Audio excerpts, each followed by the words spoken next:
तर नमस्कार मित्रांनो, स्वागत आहे आपल्या नवीन व्लॉगमध्ये. काय मग सकाळी लवकर उठून मॉर्निंगला लवकर आवरून आपण आलो जिमला. कारण आपली आता इथून पुढे मॉर्निंगची ड्युटी पण लागली होती. मग काय मॉर्निंगला आल्यावरती लेगचा वर्कआउट वगैरे करून घेतला. मग काय एवढं मस्त सनराईज वगैरे बघून आपण आवरून पटकन निघालो घरी. कारण आपल्याला जायचं होतं आपल्या मामाच्या घरी. मग काय पटकन आवरून नाश्ता वगैरे करून आपण आईला घेऊन मामाच्या घरी आलो. त्यानंतर आवरून मस्त निघालो कॉलेजला.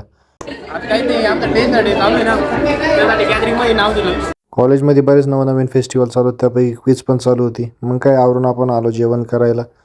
मस्तपैकी मित्रांसोबत थोडी सोयाबीन चिली खाऊन आपण आलो वरती आलो तर मस्त बर्थडे सेलिब्रेशन चालू होतं. जबरदस्त बर्थडे सेलिब्रेशन चालू होतं. मग काय कॉलेजचं हे सगळं काम वगैरे आवरून आपण आलो जिमला आल्यावरती शोल्डरची थोडीफार एक्सरसाइज करून आपण आलो रॉक अँड रोलला. मग काय मस्तपैकी पार्सल घेऊन आपण आलो घरी जेवण करायला. घरी येऊन मस्त खाऊन आपल्या दिवसाला लागतो पूर्ण विराम. बोला जय श्रीराम.